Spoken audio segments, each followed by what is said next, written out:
మీరేసిన దానికి ప్రతి ఒక్కదానికి సమాధానం ఇచ్చారు.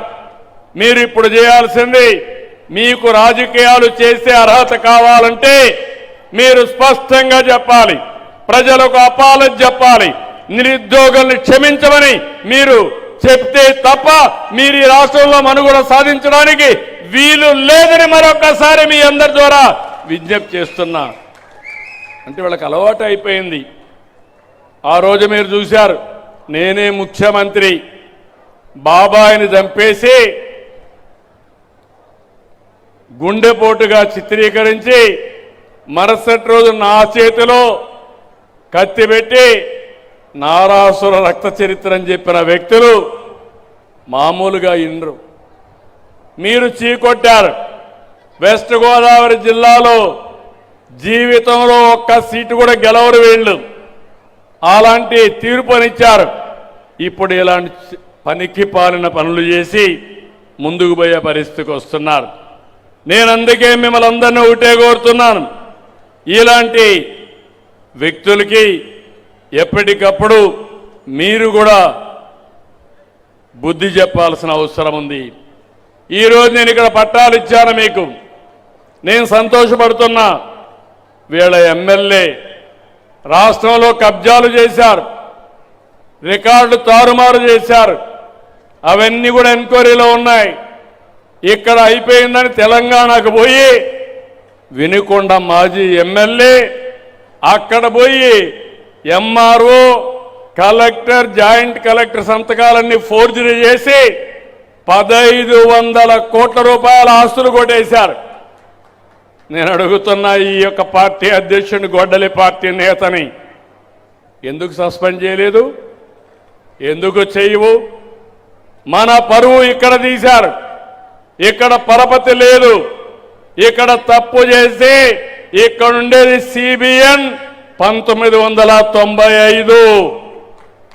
ఇక్కడ నేను గాని, పవన్ కళ్యాణ్ గాని, నరేంద్ర మోడీ గాని వీళ్ళ ఆటలు సాగవని తెలంగాణకు పోయి అక్కడ రికార్డులు తారుమారు చేసే పరిస్థితికి వచ్చారు.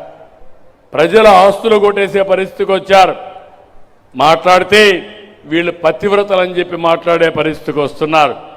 నేను అందుకే మిమ్మల్ని అందరినీ కోరుతున్నాను, ఈ రాష్ట్రంలో మళ్ళీ వీళ్ళు చూస్తే నాకు జ్ఞాపకం వస్తుంది.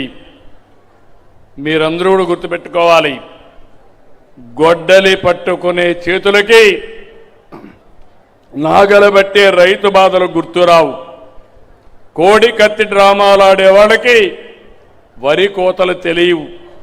గంజాయి బ్యాచ్ను ఓదార్చే వాళ్ళకి పంట సాగు తెలిసే పరిస్థితి ఉండదు. దేవాలయాల పైన దాడులు చేసి విధ్వంసం చేసే వ్యక్తులకి ప్రజల మనోభావాలు తెలియవు. మీరు చూశారు, సాక్షాత్తు కలియుగ దేవుడు వెంకటేశ్వర స్వామి అపవిత్రం చేయాలనుకున్నారు. నాకెప్పుడు ఒక నమ్మకం, వెంకటేశ్వర స్వామికి అపవిత్ర చేయాలనుకున్న వాళ్ళు, ద్రోహం చేయాలనుకున్న వాళ్ళు ఇంకో జన్మ కాదు, ఈ జన్మలోనే పనిష్మెంట్ తీసుకుంటారని నా ప్రగాఢమైన విశ్వాసం. ఆ విషయం వీళ్ళు గుర్తుపెట్టుకోవాలి. అలాంటి దేవుడికి కూడా ఇచ్చేస్తే గీలో కంటామినేషన్, కల్తీ గీ, అందులో డబ్బులు కొట్టేయడం, ఇలాంటి చాలా చేసే పరిస్థితికి వచ్చారు. అందుకే నేను మిమ్మల్ని అందరినీ కోరుతున్నా, మీరు అప్రమత్తంగా ఉండాలి. ఈరోజు మనం దీపావళి చేసుకుంటాం. ఎందుకు చేసుకుంటున్నాం అనుకుంటే, నరకాసురుని చంపారు కాబట్టి చెడు పైన మంచి విజయం సాధించిందనే ఉద్దేశంతో మళ్ళీ చెడుకు ఎవ్వరూ ప్రోత్సహించకుండా ఉండాలని దీపావళి మనం చేసుకుని నరకాసురుని గుర్తుపెట్టుకుంటాం. ఈరోజు మీరు గుర్తుపెట్టుకోవాలి, ఈ రాష్ట్రం అభివృద్ధి కావాలంటే ఇలాంటి దుర్మార్గుల్ని దూరం పెట్టవలసిన బాధ్యత మీ అందరి పైన ఉంది. ఈ ప్రభుత్వం అన్ని విషయాలు ఆలోచిస్తున్నాం. ఒక పక్క సంక్షేమం, ఎక్కడికక్కడ సంక్షేమాన్ని, మెరుగైన సంక్షేమం ఇవ్వడానికి, ఆర్థిక అసమానతలు తగ్గించడానికి, నిజమైన పేదవారికి అండగా ఉండడానికి అనేక కార్యక్రమాలకు శ్రీకారం చుట్టాం. కడానని మీరు చూస్తే P4 అనే కార్యక్రమం కూడా తీసుకొచ్చాం. ఎవరైతే అగ్రస్థానంలో ఉండే 10 మంది ధనికులు కింద నుండే 20% దత్తత తీసుకుని ఎప్పటికప్పుడు వాళ్ళ యొక్క జీవితాల్లో మార్పు తీసుకురావడానికి పనిచేయడానికి